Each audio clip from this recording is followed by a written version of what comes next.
그 원래 제가 제목을 돌에 맞아 죽은 감독이라고 정했었는데 가만 생각해 보니까 너무 부정적이에요. 이 제목이. 그래서 제가 제목을 바꿨습니다. 사지로 간 신실한 감독관. 같은 내용이긴 한데 좀 긍정적으로 그 제목을 바꿨습니다.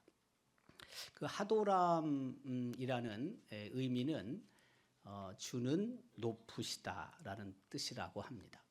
주는 높으시다.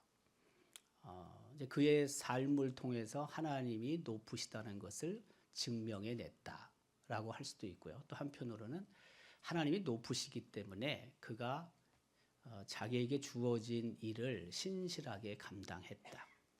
이제 그 삶을 보면 이렇게 해석할 수 있습니다. 이 하도람은 노아의 후손, 뭐 당연히 아브라함의 후손이 되겠죠.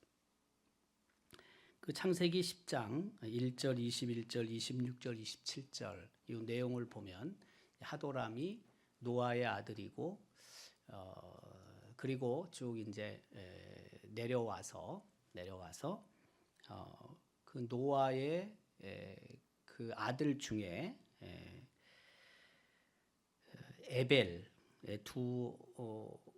에벨의 아들 중에 하나에서부터 나온 사람이다라는 것을 알 수가 있습니다. 특별히 이 하도람의 활동 시대는 다윗 그리고 솔로몬 그리고 르호보암 이 3대에 걸쳐서 그 하나님을 잘 섬긴 사람입니다. 다윗 왕 시대에도 이 하도람이 등장합니다. 근데 요 다윗 시대에 등장할 때 이름은 아도람으로 명기가 됩니다. 같은 사람의 하도람, 아도람 같은 사람인데 어쨌든 사무엘하 20장 23절부터 26절까지에는 하도람이 다윗 시대에도 그 노동자들의 감독관으로 섬겼다라는 사실을 기록하고 있습니다.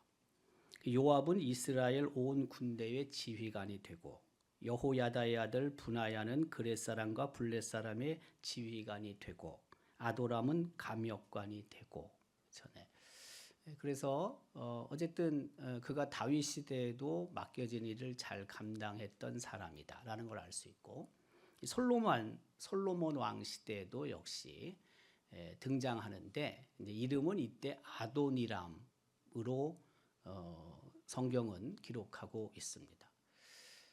하도람, 아도람, 아도니람 같은 사람으로 학자들은 보통 생각합니다.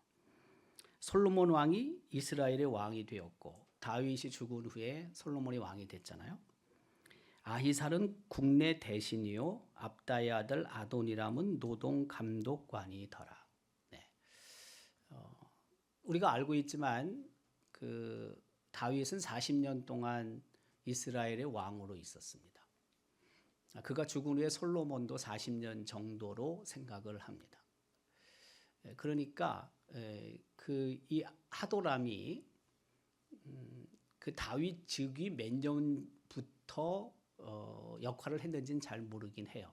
그렇지만 어쨌든 다윗 시대 때 그리고 솔로몬 시대 때 주어진 역할이 있었고 그 일을 신실하게 감당했던 사람이다라는 것은 알 수 있어요.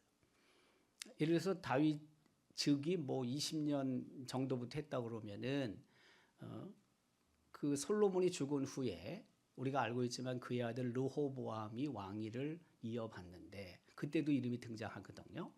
그러니까 20년 다윗 즉위 20년부터 했다 그러면 20년 플러스 40년 솔로몬은 40년을 다 그냥 한 거니까 그 다음에 또 몇 년까지 했는지 모르지만 오랜 세월 동안 어쨌든 자기에게 주어진 그 역할을 감당했던 사람이라고 할 수 있죠. 그 르호보암 시대 때도 역시 나오는데요. 역대하 10장 18절의 내용입니다. 우리가 읽었는데 본문으로 르호보암 왕이 역군의 감독 하도람을 보냈다고 기록하고 있죠.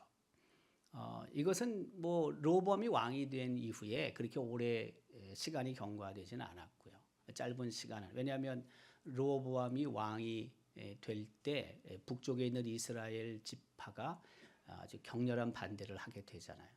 그리고 오늘 본문에도 기록하고 있지만 하도람이 돌에 맞아 죽게 되는데 어쨌든 그걸로 봤을 때 그렇게 오랜 세월 시간이 흐른 것 같지는 않아요.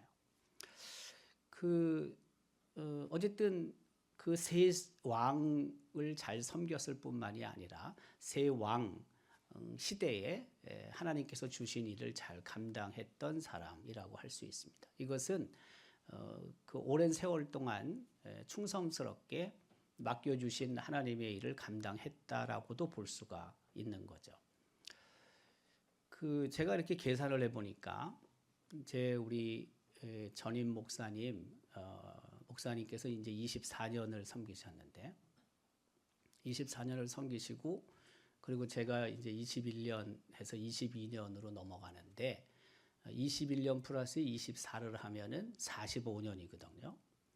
그러니까 우리 교회에 45년 이상 나온 분들은 이제 3대를 본 거죠. 예. 그렇잖아요. 그 앞에 우리 그 큰 어른이 교회를 섬기실 때도 교회에 있었다는 뜻이잖아요. 21년 플러스 24년. 그 24년까지 요 45년이 우리 8대 담임 목사님, 우리 원로 목사님이 시작을 하셨잖아요. 그 46년, 47년, 48년 그 위에 그 더 오랫동안 우리 교회에 출석하고 우리 교회를 섬겼던 분들은 우리 큰어른 시대에도 교회를 섬겼던 분들이라고 볼 수 있죠. 그렇지 않습니까? 네. 근데 그러면 그 윗대 만약에 하려면은 몇 년이 돼야 되냐면 4대의 교회에 머물면서 하나님의 교회를 섬겼다고 하면은 몇 년이냐면 우리 큰어른은 37년을 섬기셨단 말이에요. 그러니까 45 플러스 37이면은 82년인 거예요. 그러니까 82년 전에 우리 교회에 나왔다. 그건 또 깐난 얘기인데 그건 섬긴다고 볼 수는 없죠. 우리 교회에 그냥 출석했다고 볼 수 있는데 제가 볼 때 교회를 섬긴다고 하면은 그래도 뭐 한 20살은 안 돼야 되겠나. 제 생각이에요. 제 생각. 뭐 20살까지 안 돼도 그때는 또 뭐 고등학생쯤 나이에 뭐 우리 어린이들 교사로 또 섬길 수도 있고 또 뭐 혹은 찬양 대원으로도 섬길 수도 있을 것 같아요. 그러면 한 15년을 더하면 그렇죠? 15년. 그러니까 82년 플러스 15년을 더하면 97년쯤 되는 거예요. 이건 제가 그냥 생각하는 거예요. 네.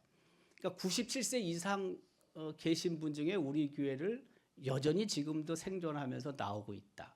그러면 그분은 교회를 출석하는 걸 넘어서서 우리 교회의 이런저런 모양으로 조금 섬길 수 있는 가능성이 있었던 거예요. 근데 95세, 97세쯤 돼야 될 것 같은데, 제 생각. 그러니까 95세 정도 된 분이 우리 교회에 지금도 출석하고 있는 분은 제가 봤을 때 거의 없다고 봐야죠. 그렇잖아요, 여러분. 95세 아직도 살아 계실 뿐만이 아니라 또 교회에 나름대로 어쨌든 온전한 정신으로 뭐 예배도 드리고 그런 분이 몇 분이나 있겠어요. 그러니까 4대를 걸치는 거는 쉬운 게 아니다. 제가 생각할 때. 근데 그 4대도 뭐 이렇게 짧게 했으면은 또 가능성은 있어요. 제 생각에 짧게. 근데 우리 상어른께서 워낙 오래 하시는 바람에 그렇죠. 네. 37년을 우리 교회를 섬기시는 바람에 그럴 확률이 줄어든 거예요. 그분도 제가 봤을 때 20여 년만 하셨으면은 가능한 거예요. 제가 봤을 때. 왜냐하면 한 수년이 확 주니까 가능성이 있는 건데 이 어른이 오랫동안 우리 교회를 잘 섬기시고 또 노예하고 총회를 잘 섬기셨기 때문에 제가 생각할 때는 그런 확률이 좀 없어요. 근데 어쨌든 이 하도람 같은 경우에는 그 다윗 시대 때 몇 년째부터 섬긴지는 모르지만 어쨌든 3대에 걸쳐서 하나님을 잘 섬긴 사람이다라고 우리가 볼 수 있죠. 그 하도람의 후손은 어디에 산 것으로 생각하냐면 아라비아 반도 밑에 에덴에 정착한 것으로 보통 학자들이 생각을 합니다. 에덴 예멘, 예멘이라는 곳이 어디냐면은 저기 지도를 보면은요, 지금 그 좌측에 애굽이 있고, 그 다음에 그 우측에 이제 저기 아라비아 반도인데, 그 다음에 이제 저게 쭉 올라가면은 위쪽에 이스라엘이 거의 끝에 있어요. 이스라엘. 그 다음에 그 옆에 요르단이 있고, 그 다음에 우리가 잘 알지만은 이집트와 아라비아 반도 그 사이가 홍해요. 홍해에서 이렇게 쭉 내려오면은 맨 밑에 이제 우측편에 예멘이라고 쓰여져 있죠. 예멘 바로 위에는 사우디아라비아가 있습니다. 그리고 그 예멘이라는 그 글씨 밑에 보면은 이제 아덴만이 있습니다. 아덴만. 그러니까 우리가 잘 알고 있는데 저쪽 중동 지역에서 기름을 싣고 지금 우측에 동편에 있는 만은 페르시아만이거든요. 저게 페르시아만 그다음에 홍해라고요. 홍해. 근데 어쨌든 이제 싣고 저 홍해를 거쳐 가지고 이집트 수에즈 운하를 통과해서 지중해를 통해서 유럽에 이런 그 원유 같은 것들을 공급하는 거거든요. 근데 여러분 잘 알지만은 저 예멘 그 후티 반군이라는 그 놈들이 있잖아요. 그래서 저기 아덴만을 통과하지 못하도록 막 폭격도 하고 막 그랬잖아요. 그게 바로 저 얘기예요. 저기 여러분 보시면은 에디오피아거든. 거기 아프리카 밑에가 거기랑 예멘 사이가 굉장히 가깝거든요. 저기가. 근데 저기만 막아버리면은요 상당히 문제가 되는 거죠. 왜냐하면 전 세계 물동량의 15%가 저길 통과해야 된대요. 15%가. 저길 통과 못하면 삥 돌아가야 돼요. 밑으로. 어마어마한 거죠. 밑에가 지금 그 아프리카 남단 끝이거든요. 어떻게 여러분 돌아가겠어요? 이게 이렇게 가는 게 빠르지. 그래서 그 후티 반군이 그 이스라엘 그 저항의 축 중에 하나잖아요. 그 예멘에 있는 후티 반군. 그다음에 저 위에 가면은 또 뭐 그 가자 지역에는 하마스 또 뭐 하여튼 저쪽에 있는 이란 뭐 이런 나라들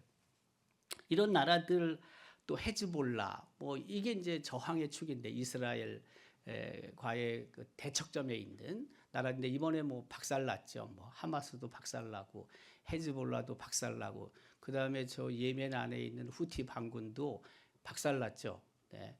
그러니까 뭐 이스라엘도 미사일 공격을 했지만은 미국에서도 또 했잖아요. 미군들이. 그래서 지금 잠잠해요. 저기 예멘이. 지금 아덴만을 통해서 그 가는 것들이 별 문제가 없어요.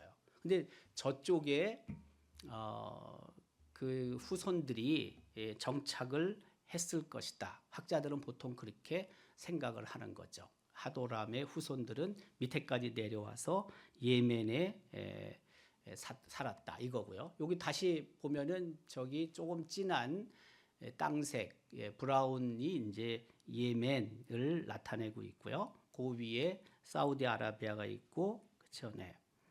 그다음에 또 우측편으로 아랍에미레이트도 있고 오만도 있고 그다음에 더 우측편에 보면은 이제 이란이 있는 것입니다. 어쨌든 우리가 그 중동 지역 중에서 이스라엘과 관계 있는 주변에 있는 나라들 지도를 저렇게 볼 수가 있습니다. 하도람의 다른 이름을 우리가 살펴보는데 아까 얘기한 것처럼 이제 아도람이 우선 하나고요. 두 번째는 아도니람이라는 이름도 하도람을 의미한다라는 것이죠. 특별히 그 미국 교회의 선교사 중에 버마, 미얀마에 파송돼서 사역을 하다가 순교당한 저스틴 아도니람, 그 유명한 사람이죠. 그를 통해서 그 버마 지역이 미얀마가 복음화되죠. 근데 그 아도니람, 하도람, 또 아도람 이건 다 같은 의미로 우리가 해석할 수 있습니다. 특별히 그러면 이 하도람이 도대체 무엇을 했느냐의 부분인데 그는 노동자들의 감독관으로 역할을 했다는 것입니다. 그 열왕기상 4장 6절은 기록합니다. 아이살은 국내 대신이요. 또 압다의 아들 아도니람은 노동 감독관이더라. 노동 감독관이더라. 특별히 그 우리가 알고 있지만 다윗이 솔로몬 성전, 솔로몬이 건축한 솔로몬 성전, 예루살렘 성전, 그 성전을 건축할 마음이 있었지만 하나님께서 막으셨잖아요. 근데 다윗은 이제 자기 성전을 질 때 그 두로의 왕이었던 히람이 많은 도움을 주죠. 그 기술들도 보내주고 자재들도 보내주고 역할을 참 많이 해줬어요. 이제 그리고 나서 이제 솔로몬 시대에 넘어오면서 그 이 하도람의 중요한 역할을 하게 됩니다. 그 열왕기상 5장 14절도 이렇게 기록하죠. 솔로몬이 그들을 한 달에 10,000명씩 번갈아 레바논으로 보내매 그들이 한 달은 레바논에 있고 2달은 집에 있으며 아도니람은 감독이 되었고 솔로몬에게 또 짐꾼이 70,000명이요. 산에서 돌을 뜨는 자가 80,000명이며 그 외에 그 사역을 감독하는 관리가 3,300명이라. 그들이 일하는 백성을 거느렸더라고 이제 기록하고 있는데, 저때 노동자들을 어쨌든 관리해야 되고 또 노동자들에게 일을 시켜야 되고 또 노동자들의 안전을 책임져야 하고 이런 역할들을 한 사람이 바로 하도람이다라는 거죠. 솔로몬이 어쨌든 사람을 보내서 성전을 건축할 때 백향목이 필요했잖아요. 백향목이. 그래서 그 백향목 글 뭐 잘라내야 되고 뗏목을 또 만들어야 되고 뭐 보내야 되고 이런 여러 가지 역할을 노동자들이 해야 할 때 그 책임자로서 하도람이 역할을 했다라는 거고요. 특별히 그 이제 백향목이 소나무의 일종이라고 보통 얘기를 하잖아요. 그리고 우리나라로 보면은 이 백향목이 이제 금강송 같은 거예요. 금강송 같은 거. 그러니까 굉장히 좋은 목재죠. 이게. 그리고 이스라엘 땅에는 이 백향목이 없대잖아요. 저 위쪽에나 있고 레바논은 위에 있잖아요. 위에 있는 곳에서 그 나무를 잘라 가지고 가져올 수밖에 없었죠. 저 지도도 보면은 앞서 우리가 지도 본 그 나라들을 볼 수가 있죠. 맨 밑에 사우디아라비아, 그리고 사우디아라비아에서 한 10시 방향으로 올라가면은 요르단이 있고 이스라엘이 있습니다. 그리고 이스라엘 밑에 있는 그 바다는 홍해고요. 홍해. 그다음에 이스라엘 위에 있는 바다는 지중해가 되는 거죠. 그리고 그 이스라엘에서 좀 더 올라가면 레바논이 있고 또 레바논 바로 옆에 시리아가 있습니다. 시리아가 여러분 아시지만 그 정권이 무너지고 오랫동안 독재했던 대통령이 러시아로 망명을 했다고 그러잖아요. 근데 1967년도에 이스라엘이 그 제3차 중동 그 전쟁 당시에 시리아로부터 골란 고원을 빼앗아요. 이제 골란 고원은 어디냐면은 이스라엘 거의 끝단, 국경 끝단 우측에 동편에 있어요. 골란 고원이라고. 근데 그 골란 고원을 예전에는 바산이라고 불렀어요. 바산이 목초지가 많은 곳이었잖아요. 므낫세 2분의 1 지파가 기업으로 받은 곳인데 이제 그 원래 시리아 땅인데 그걸 갖다가 그 전쟁을 통해서 빼앗게 된 거죠. 그런데 그것을 그 시리아에게 주지 않아요. 왜냐하면 그 골란 고원 자체가 뭐 목초지로서 땅도 비옥하긴 하지만은 문제가 뭐가 문제냐면 높은 곳에 있어가지고 이게 이스라엘이 다 보이거든요. 그 여기를 뺏기게 되면은 이스라엘이 시리아의 공격을 방어하는데 상당한 문제가 있어요. 그래가지고 그 골란 고원의 3분의 2 정도를 이스라엘이 점령하고 있어요. 아직도 점령하고 있거든요. 아까 그 지도를 보시면은 그 시리아라고 쓰여져 있는 좌측편이 이제 레바논이고 그 약간 밑이 그 이스라엘 국경인데 그 근처가 이제 그 바산 골란 고원으로 생각하면 되고요. 그리고 예전에 그곳에 누가 살았냐면은 이스라엘의 12지파 중에 하나 단 지파가 살았죠. 거기. 그렇잖아요. 그래서 그 부엘세바에서 단까지가 이스라엘의 남쪽 그리고 북쪽 영토 끝을 보통 말하는 거거든요. 단이 바로 저기 그 지역에 이제 살았어요. 자, 어쨌든 저 레바논에서 성전에 필요한 제목, 목재들을 이제 공수해 오게 되죠. 물론 뭐 비행기로 오는 건 아니지만은 뭐 바다를 통해서도 오고 뭐 이렇게 왔겠지만은 그때 이제 중요한 역할을 누가 하냐면 하도람이 했다 그 뜻입니다. 근데 이제 하도람이 죽게 되는 결정적인 그런 사건이 발생하게 되는 거죠. 그게 뭐냐면 솔로몬이 죽고 나서 그의 아들인 르호보암이 왕으로 즉위하게 됩니다. 역대하 9장 31절은 솔로몬이 그 세상을 떠났다는 사실을 기록하고 있고요. 그리고 이제 르호보암이 왕으로 즉위하게 되죠. 근데 이미 우리가 너무나 잘 알고 있지만은 르호보암이 왕이 될 때 그 북쪽에 있었던 지파의 그 일종의 대표들이죠. 혹은 뭐 백성들이라고도 볼 수 있는데 그들이 요구하는 게 있었잖아요.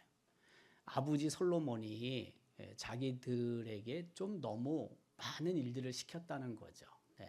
그래서 이제 새로운 왕 솔로몬의 아들 르호보암이 왕이 되는데 그 노역에서 조금 해방되면 좋겠다. 이제 그렇게 얘기를 하는 거잖아요. 근데 이제 그 르호보암 입장에서는 자문을 얻는데 그 좀 고문들 원로들에게 질문을 해보고 또 젊은 신하들에게 질문을 하지 않습니까? 근데 그 원로들은 그들의 이야기를 반영해 주기를 원했죠. 그러니까 그 이스라엘의 여러 지파들의 의견, 좀 노역들을 경감해주고 너무 그렇게 강하게 하는 것을 좀 감해주는 게 좋겠다라고 제안하지만 그 젊은 신하들은 그렇게 얘기 안 하잖아요.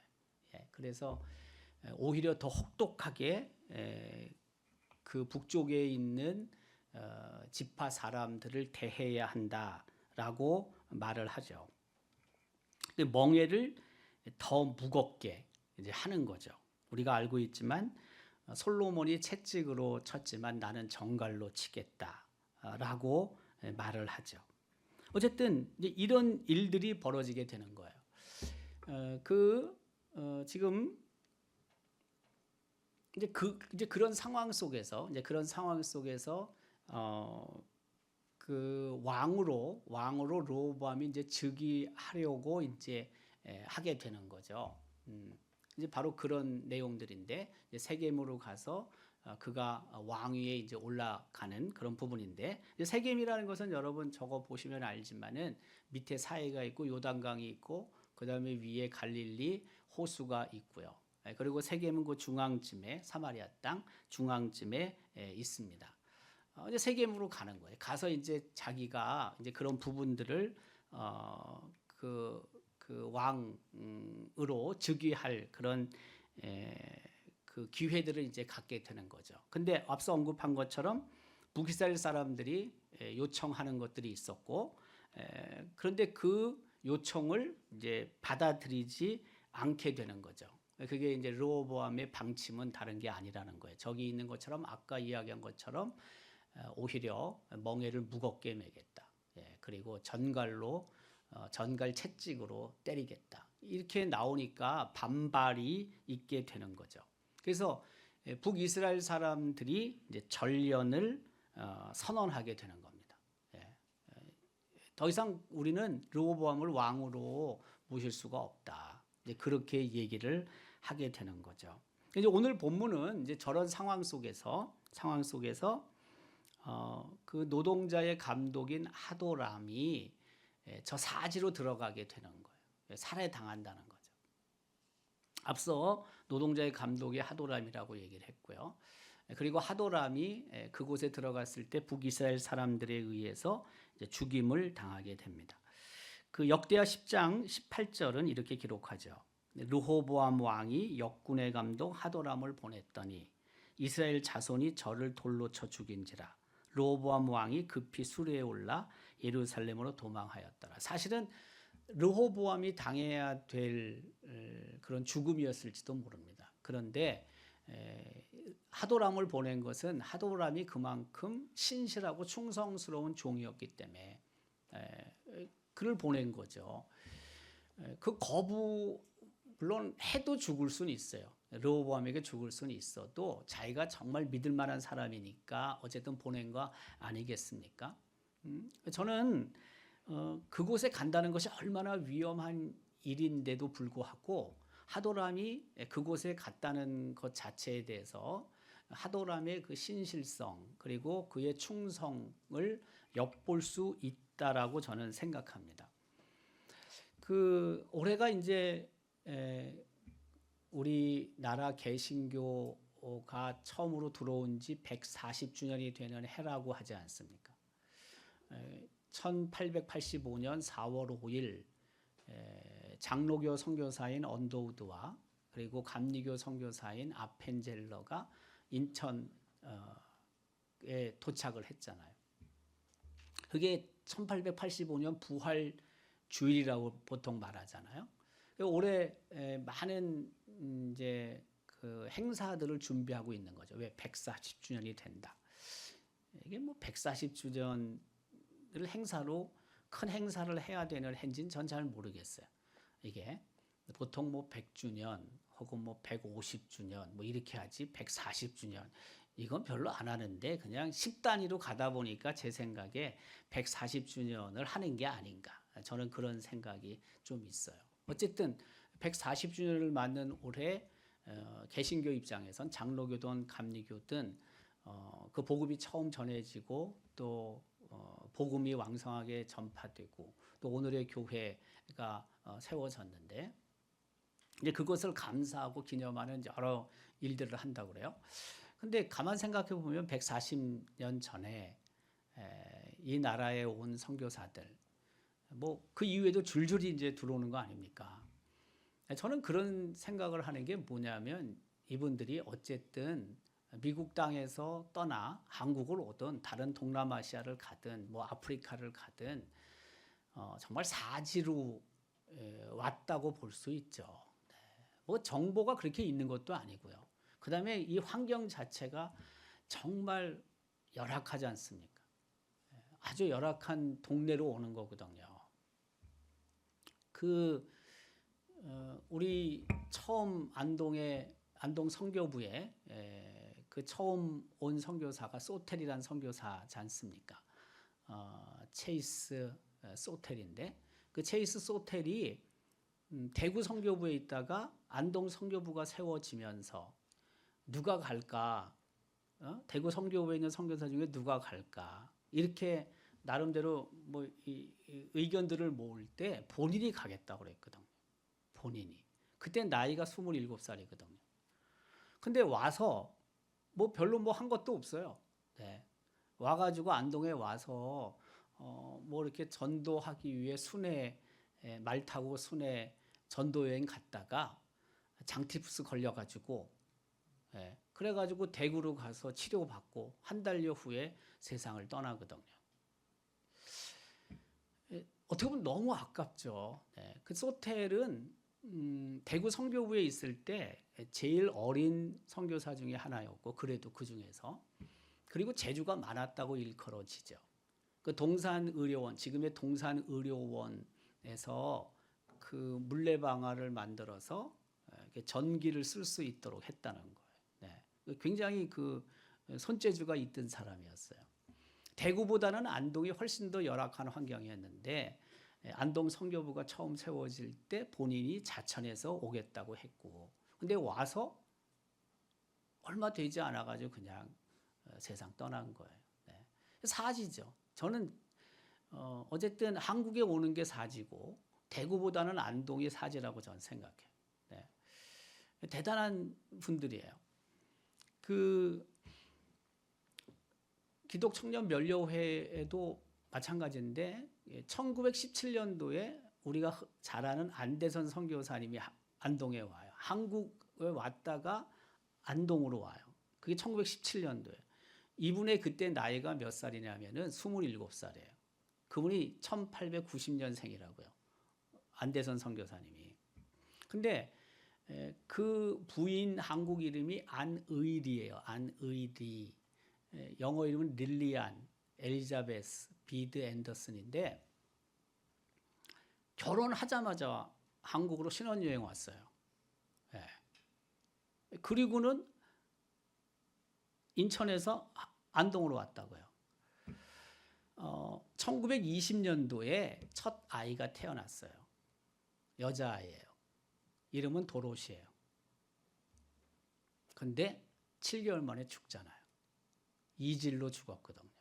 그래서 그 도로시의 무덤이 어디 있냐면 우리 경안고등학교 정문 올라가다 좌측에 광성교회 그 뒤편에 세기 무덤이 있잖아요. 선교사 세계 무덤이 있는데 그 중에 하나가 그 도로시예요. 도로시. 그게 1920년도에 출생을 해서 7개월 만에 세상 떠난 여자아이거든요.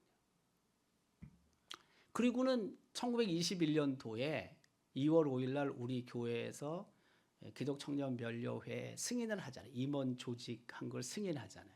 1917년에 왔고 1920년도에 세상을 떠났고 첫 딸이 1921년도에 기독청년면료회가 우리 당회에서 허락을 하고 그 다음에 그걸 이 주변에 퍼뜨렸고 그리고 나서 이제 3년이 지나고 1924년 12월에 전국 조직이 되는 거거든요. 근데 이분이 1922년도에 안동을 떠나요.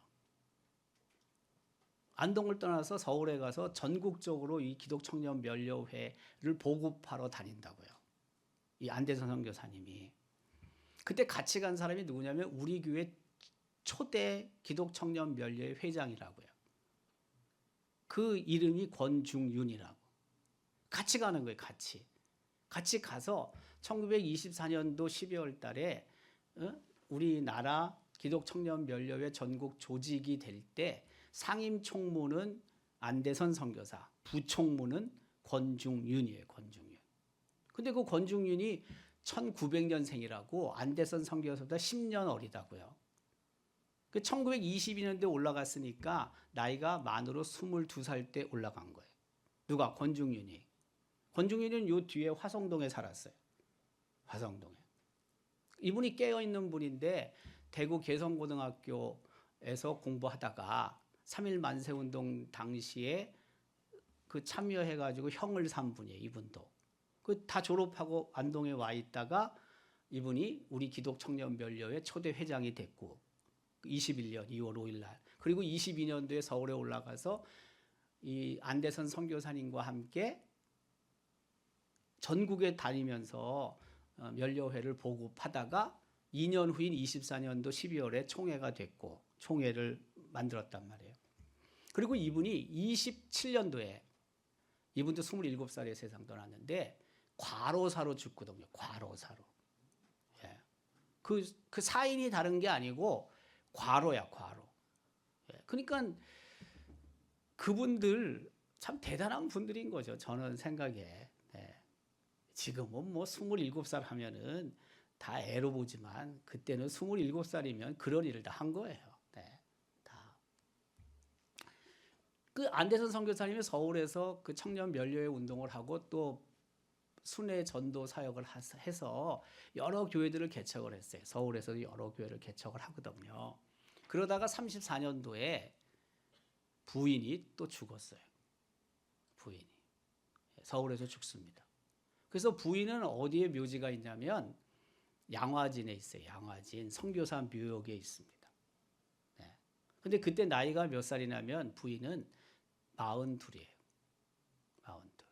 그러니까 1890년도에 안대선 선교사가 태어났고 그리고 그 안의리 선교사는 2년 나이가 2살이 어린 것 같아요. 네. 뭐 그분들만 세상을 그렇게 떠났나요? 뭐 그건 아니잖아요. 어쨌든 선교사로 들어온 분들 중에 많은 분들이 복음을 전하다가 하나님의 부르심을 받으셨거든요. 저는 그분들 이곳에 오는 것이 굉장히 어렵고 힘든 것이다라는 걸 알면서도 왔다고 생각이 들어요. 네. 뭐 꼭 사지라는 표현이 맞을지 모르겠는데 저는 사지 맞는 것 같아요. 네. 그래 와서 어쨌든 복음을 전하셨고 그 복음의 씨가 땅에 뿌려진 것이고 뿌리를 내리고 자란 거잖아요. 오늘의 우리가 이르게 됐잖아요. 그의 믿음, 그들의 용기, 뭐 말할 것도 없죠. 뭐 죽을 각오를 하고 온 거죠, 정말로. 그리고 진짜 죽었고요. 죽은 사람 많고요. 뭐 본인이 죽는 것도 죽는 거지만은 갓 태어난 아이들까지 죽으니까 어쨌든. 지금 이 하도람도 저는 비슷한 케이스다라고 생각이 들어요. 왕이 자기가 가야 될 자리를 이 하도람을 보낸 거거든요. 원래 지가 들어가서 지가 죽어야 되는 건데 지는 안 죽고 애꿎은 사람만 죽게 만들었잖아요. 이 우리가 큰 틀에서 보면 어쨌든 자기에게 주어진 일, 하나님께서 주신 사명, 그것을 위해서 우리가 헌신하다 보면 이런 희생을 당할 수도 있다는 거죠. 뭐 그 집안 식구들이 볼 때, 형제들이 볼 때는 너무 안타깝고 정말 너무 슬픈 일이지만, 그러나 또 영적인 측면에서 봤을 때는 일종의 순교거든요. 이게 순교. 엄청난 명예로운 일인 거죠. 사실은 엄청나게 명예로운 일인데 우리가 인간적으로 봤을 때는 너무 슬픈 일이죠. 자기가 죽을 일이 아닌데, 그렇죠? 근데 죽거든요. 우리가 오늘 이 본문을 통해서 저는 두 가지 교훈을 생각을 하는데, 첫 번째는 뭐냐면 아까 언급한 것처럼 이 하도람이 세 왕을 오랜 세월 동안 잘 섬겼다. 신실성을 우리는 생각할 수 있다. 근데 실질적으로 보면, 내용적으로 보면 왕을 섬긴 게 아니라 하나님께서 주신 그 역할을 그가 신실하게 잘 감당했다라는 거죠. 우리가 어떤 일을 할 때 이렇게 지속적으로 하는 것이 참 중요합니다. 한번 이렇게 또 뜨거워졌다, 열심히 하다, 또 그만두고 또 눈에 보이지도 않다가 어느 날 또 갑자기 또 툭 튀어나와가지고 또 뭐 열심히 하고 말이에요. 안 하는 것보다 낫죠. 그것도 물론.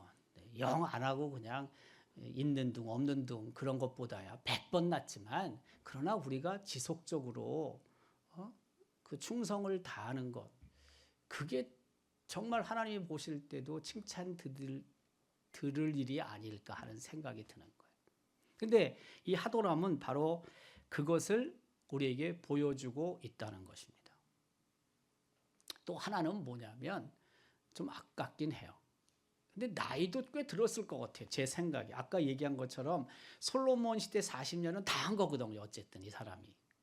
그러면 뭐 10살 때부터 했겠어요? 그래도 뭐 20세는 최소한 넘지 않았겠어요? 그 다윗으로부터 픽업이 될 때 20살은 안 됐겠어요? 그러면 다윗이 죽을 때쯤에 했다고 쳐도, 한 다윗이 죽기 1년 전에 픽업을 했다 하더라도 20살, 뭐 21살 된 거 아닙니까? 만약 20살쯤에 픽업됐다면. 그럼 몇 년이 60세가 넘은 거예요. 그 당시 60세는요, 할배예요, 할배. 완전 할배 중에 할배입니다, 여러분. 그럼에도 불구하고 그가 맡겨진 일에 겁을 내지 않습니다. 가는 거예요. 그러니까 우리가 언제 하나님의 부르심을 받을런지 모르지만 우리가 자꾸 약해지잖아요. 어쨌든 나이가 들고 몸이 약해지면 하나님이 우리에게 주신 일들, 일감들, 이 일에 예전에 비해서 우리가 많은 부분 약해져서 그 일을 힘있게, 용기 있게, 담대하게 하지 못하는 경우들이 많단 말이에요. 근데 이 하도람은 그렇지 않은 거예요. 적어도 저는 60이 넘었다고 생각이 들거든요. 적어도. 왜냐하면 그가 그 노동자의 감독관이었단 말씀이에요. 그럼 감독관이 무슨 뭐 그 어린애를 갖다 감독관으로 쓸 수는 없잖아요. 어느 정도 나이도 또 돼야지. 경험도 좀 있어야 되지 않겠어요?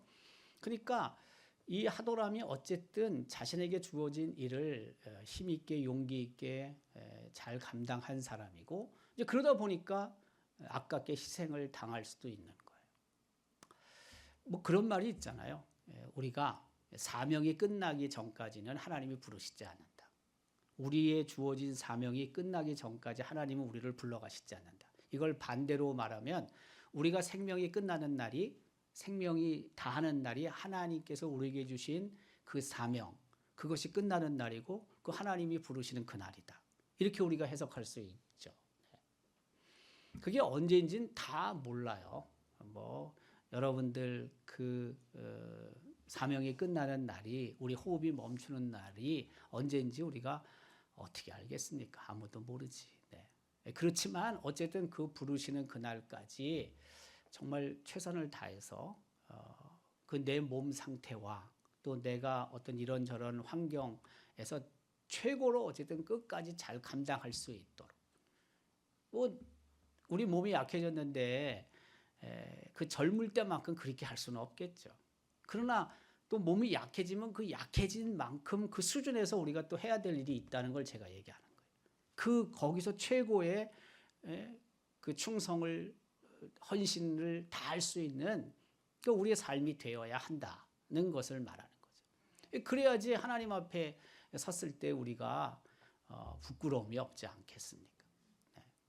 그 일관성이 중요하고 지속성이 중요하다고 얘기를 했지만은 젊었을 때 비해서 그 양이나 혹은 뭐 또 투입해야 되는 그런 시간이나 에너지나 이런 건 줄을 수밖에 없지만 감소될 수밖에 없지만 그러나 적어도 그 내 수준에서는 그 젊었을 때 내가 그렇게 최고로 열심을 냈던 것처럼 그 수준, 그 육신적인 상태, 뭐 경제적인 환경 이런 수준에서 최고로 어쨌든 하나님을 섬기고 하나님이 원하시는 일을 감당할 수 있게 우리가 최선을 다해야 된다는 건 틀리는 얘기는 아닌 거거든요. 그걸 가지고 그 나이가 들고 어쨌든 그런 환경 속에서 내 몸 상태에서 그것 때문에 내가 여전히 더 게을러지고 더 나태해지면 안 된다는 걸 얘기를 하는 거예요. 이 하도람이 우리에게 주는 이런 교훈들이 있습니다. 하나님께서 우리를 통해서 이루고자 하시는 뜻에 우리가 더 순종을 할 뿐만이 아니라 나를 통해서도 내가 예전에 비하면 모자르지만 그러나 나를 통해서 여전히 하나님이 무엇인가를 하기를 원하신다라는 것을 잊지 말고 그 하나님의 뜻을 이루어가는 거룩한 도구들로 사용될 수 있기를 주님의 이름으로 기원합니다.